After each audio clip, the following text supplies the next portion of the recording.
All right, cool. So what we have here is the Komplete Kontrol S series, which is a first of its kind keyboard controller that's built to specifically work with the entire Komplete library.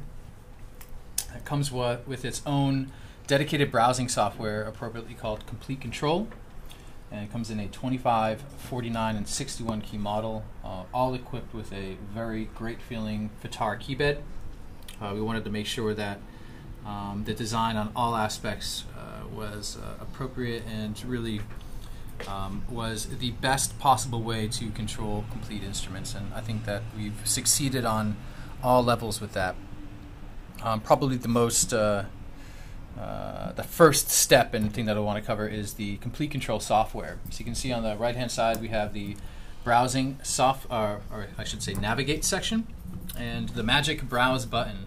So when I hit this button, what's going to happen is on the TV screen, or computer screen I should say, the browser is going to pop up, and I can then browse through the entire Komplete library with this encoder knob right here. And I can browse by individual instrument, so if I wanted to go and find something in, say, massive, I could do so. But what I really like is that you can browse by type as well. So let me just go ahead and unselect FM8 here.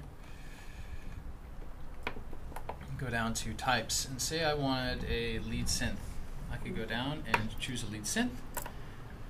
And on the right hand side, every lead synth that is in the Komplete library is going to show up, whether it's massive or FM8 or contact. So let's see what this guy is. So right now we have some reactor. And next it could be, doesn't look like it's reactor as well. So we have massive, and then next it could be some, looks like we have some contact there. So what this does is offers a really unique and a new way of browsing through the Komplete library. So I know I'm guilty of this as well, or at least was guilty of this before browsing through this. I would only use maybe 10-20% of the Komplete library. So I would go through massive, and I'd have my patches that I really liked, and I find myself finding new and interesting patches every single day using the types browser. Another really time-saving and great feature is the fact that you don't need to spend hours mapping out your MIDI controller, because we've already done the work for you with what's called native map. So you can see that there's 8 knobs here, but you're definitely not limited by these 8 knobs, because we've taken every parameter from every instrument and mapped them out for you in sets of 8 knobs, and they're all stored on different pages. So you can see as I, let's say for example, I'm going to go and load up some massive. So I'll go and load up a massive patch. And let's just choose this blip step or whatever it is. Can only imagine what this sounds like. Sounds like some blip step, new genre I created. And then take a look at the first page, which is our macro page. And the first page is always going to be the 8 most popular parameters, the ones that you'd obviously want to tweak when you load up the patch. And as I flip through, they change. So our sound design department actually went through each individual patch from every instrument and made sure that the first page contained the most popular parameters, and then so things like filter cutoff and resonance, and exactly, basic volume envelope, and so forth. Effects, all sorts of stuff. And then with these left and right arrows, this is how I flip through the pages. And I know that like page 5 is going to be oscillator 1, so on and so forth. And these are in order of preference. So you know, the parameters that you probably want to start with if you're sound designing, you can go to those first. Right, so it's really, really helpful and saves a crap load of time. You don't have to, again, spend hours mapping out your MIDI controller. Yeah, so that's the native map. Turn it down a little bit.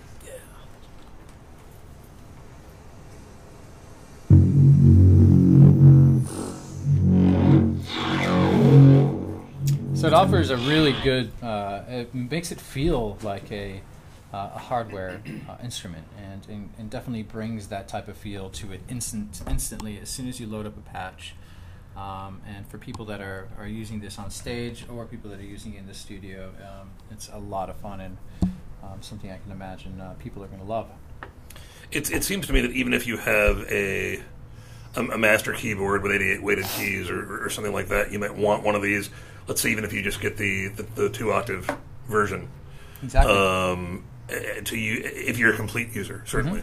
Because it would just basically be your complete access node for all of your sounds. And another convenient thing is that the mapping is actually identical to what it is on the machine. So if you're a machine user and you want to get keyboard, there's no need to relearn any mappings because it's already things that are familiar, and vice versa. If you started here and you wanted to start using machine, again, you don't have to relearn anything. So it's really convenient and something that is easy to remember over time. It doesn't take very long to I guess, get familiar with the different pages. Question? Yeah. So I noticed the little LEDs right above the keys that light up when you touch them. And I noticed that sometimes they're blue and they were red earlier. What are those all about? That's actually the light guide. So the light guide, the way that this works is it'll give you MIDI playback. So after you record some data, it will give you playback options, but it's especially helpful for contact instruments, so a sample-based instrument. So let me show you how that works. I'm going to go ahead and deselect this lead synth here, and then let's go up and let's load up one of my favorite contact instruments, which is West Africa. And I'm going to choose percussion, and you can see over time you get some chops with this. It really is a fast and effective way.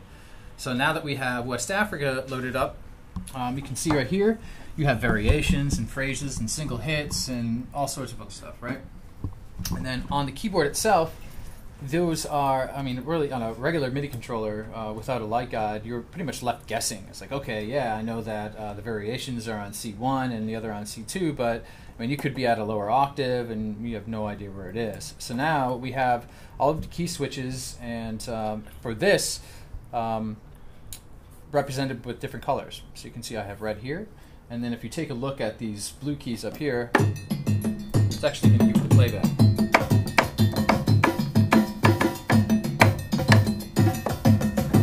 All right, so it's really helpful, and so it tells you where different zones are, exactly. Plus like your key switches for articulations. For articulations, which you're usually squinting at your contact screen exactly. to see the color coding. So exactly. Right? Nice. And for, say, Abbey Road drums, your kicks will be a certain color, your snares, and all that type of stuff, because it's pretty spread out with those bigger Abbey Road drum kits. So again, it's really helpful information. It's not just something that looks pretty, and if you don't like it, you can always turn it off, right? So I mean, I wouldn't turn it off, but you know, if you're Herbie Hancock and you're already know where things are. But it looks cool. Yeah, it looks cool, turn it off? and it really is helpful.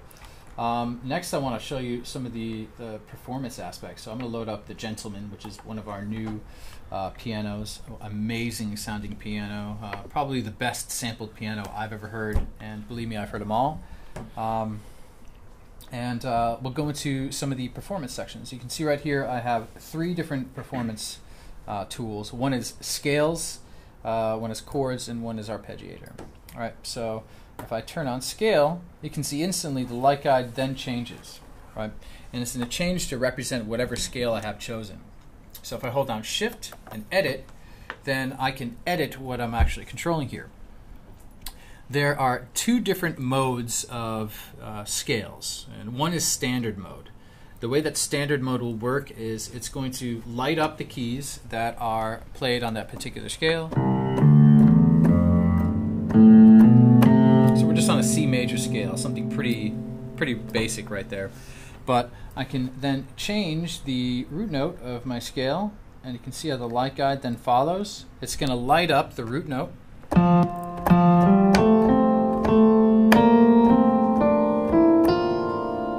And what's cool in this mode is that even if I hit a wrong key, it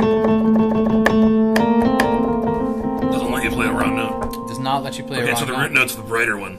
Yeah. And then I can also go through and switch between all sorts of different scales. There's 16 of them in here. So I have major minor, major pentatonic, minor pentatonic, blues, Japanese, gypsy, flamenco, all sorts of different scales. Standard mode is only one, right? So we also have what's easy mode. And easy mode will take every scale, regardless of what key we're in and what scale we're in, and map it out on the white keys.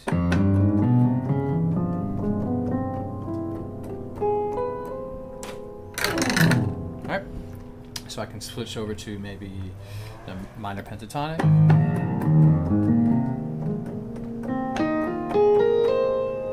So again, it's something really, really helpful and offers a new and interesting way of playing the keys. So probably my favorite feature is chord mode. So I'm just going to go back to chromatic and maybe just C, and then turn on chord mode. So there's two different types of chord mode. One is harmonic, and the way harmonic works is I can choose. If you're on the chromatic, I guess, scale, and you're on chord, it's going to pick different intervals. So you can see here I have octaves. So it's going to play the note that I'm playing and then the octave above that. And then I can choose a number of different styles of chords. Here I have a perfect fourth, perfect fifth, major, minor, suspended fourth, major seventh.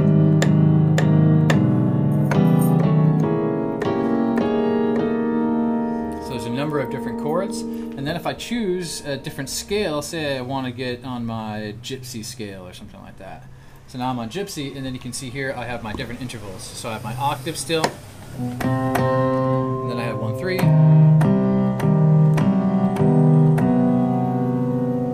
So there's a so number you of can kind of customize them. Exactly. And can you do different kinds of chords on different keys? What's that? Can you do different chords on different keys in the same setup? But what we do have is a second type of chord mode, which is called chord set. And chord set is a lot of fun.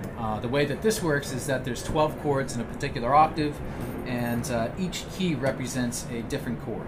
So now I'm on major set 1. You can see I can flip through, and I have 8 major chord sets and 8 minor chord sets. So if I wanted to do major chord set 1, then over here I would play.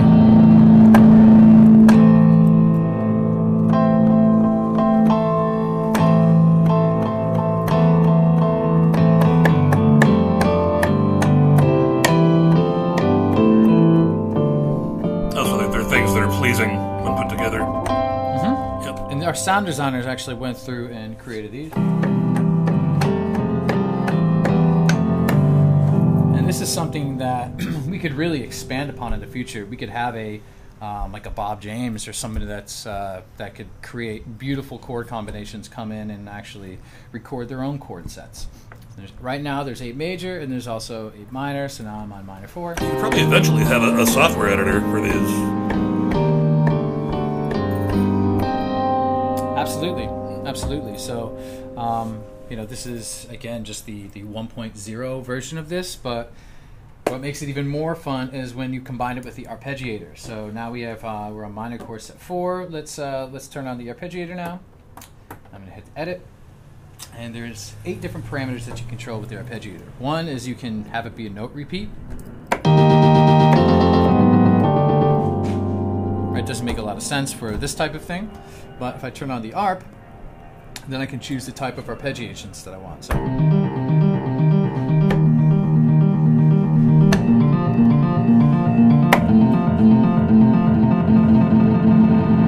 all the way up to 128ths, all the way down to 1 bar, right? So a number of different speeds. And then you can also choose different sequences. So the sequences, well, this is pretty run-of-the-mill.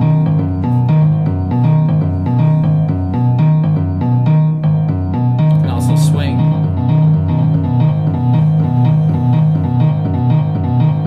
So it's like a little bit honky tonk, Western stuff right there.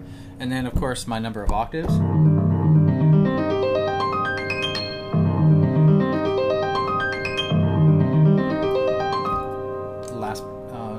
Second to last would be dynamic control.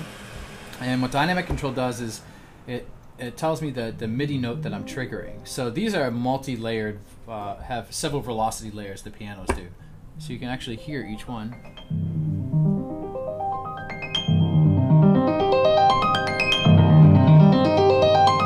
So it's controlling how hard I'm hitting the key on that arpeggiation. And then we have gate, which controls the length of the MIDI note. Really short MIDI note.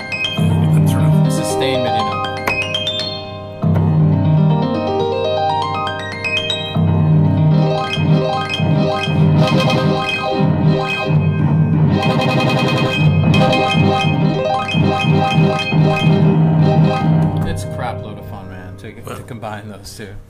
All right. So those are our performance aspects, and then you probably noticed here that we have touch control, right? So we wanted to introduce touch technology to our keyboard because it offers new and interesting ways of playing our instruments. We just felt like the spring-loaded jog wheel doesn't necessarily cover the types of sound design that we're doing. So I think probably the best instrument to demo that would be Razor, which is a reactor instrument and something that is really badass. So let's go and let's find like maybe lead synths, and I'm just going to load up a random patch and see what we got here. I need to find a different one. I'm not sure. Not all patches have something automatically assigned to the mod wheel. Can you lock these, by the way, so that they hold your finger position? Yeah, take your finger off. There's a number like here. I could do so. You could see that there's. I'll show you.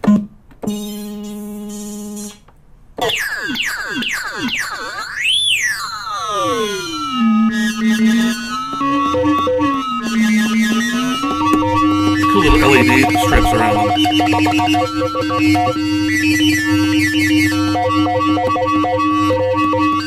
And then you can see here I have gravity and friction settings.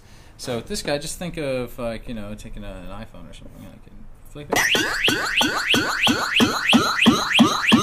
And I go into my preferences, and I can actually control that even more. So I go into my preferences, choose hardware, and then I have these gravity and friction. I can change this to dots, so then it's just a little blue dot there. And I can also turn off or turn on walls. And the way walls is going to work is that it's going to go back and forth. And you can see if I turn up friction, it's going to eventually stop.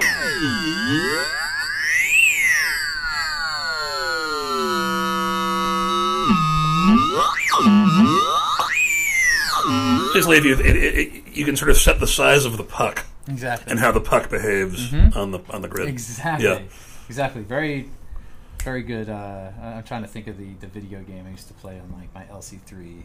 That was like playing with the puck. Breakout, probably, right? The Breakout one with the bricks. Not Pong. I mean, I guess it is kind of like Pong. Let's just go. You know that old Kurzweil sense you could play Pong on? They had a secret. They had an Easter egg. Yeah. Last and probably least is there's transport controls, right? So this is definitely something that's necessary, and it really it's a hands-off approach. So you're gonna have automatic host integration. So if you have a DAW already loaded up, you're gonna be able to fast forward, loop, play, record, all that good stuff. Yeah, so that's the Komplete Kontrol S series, our new flagship keyboard for the Komplete. Very cool. Do you have prices set for them yet? So the prices for these, the 25 is going to be $499. The 49 is going to be $599, and the 61 is going to be $699. And then you get that with Komplete. Komplete is not changing in price, so Komplete's going to be $999, and then Komplete Ultimate is going to be $999, and Komplete is going to be, I believe, $499. And it also works with Komplete 9 as well. All right. The Komplete 10 software comes with 3 new synthesizers, and also 3 new pianos that you've heard now. So there's quite a few things, and also with Komplete Ultimate. That Gentleman piano we were hearing is one of the new things. And that's a Bechstein stand-up. There's also a Bechstein Grand and a new Steinway Grand as well. Cool. The new synthesizers are Rounds, Grandeur, and Rounds, Contour, and Polyplex. I only have right now they're still being I guess developed to integrate with here, but the new synthesizers are really designed to be fully integrated with the keyboard, to work with the keyboard like none of our instruments do. And although the mappings and everything for all existing instruments is very integrated into here, I can only imagine that the integration with our new instruments moving forward is going to be improved significantly. based on user feedback and really us just learning this type of layout. Absolutely. Well, if you are a Native Instruments user, like I said, there's a great case to be made for getting this MIDI controller, even if you already have one, because it serves as your access node for really getting your hands on all of your Native Instruments, virtual instruments. Kind of in the same way, if you're drum pad oriented, I was really impressed with Machina for doing the same thing. Exactly. If you're keyboard oriented, this is the Machina for you. And it's worth noting that when using Machine, you have no need to use the Komplete Kontrol software because it's already built into Machine. So whatever pad you have selected, whatever instrument you have selected, is automatically be mapped out to the keyboard. So it's fully integrated and really speaks to the type of integration that we're trying to do with all of our brands. Great. Well, Nick and Constantine from Native Instruments, thank you guys for coming up to see us from LA. We've got some of the other editors here in the office, Gino and Sarah from Electronic Musician, and do you guys have any questions about this system? Does it come with any software on its own when you purchase the keyboard? It does not. Okay. So.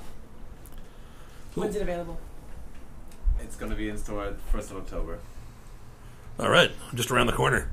Yep. Guys, thanks again very much. Native Instruments, Komplete Kontrol.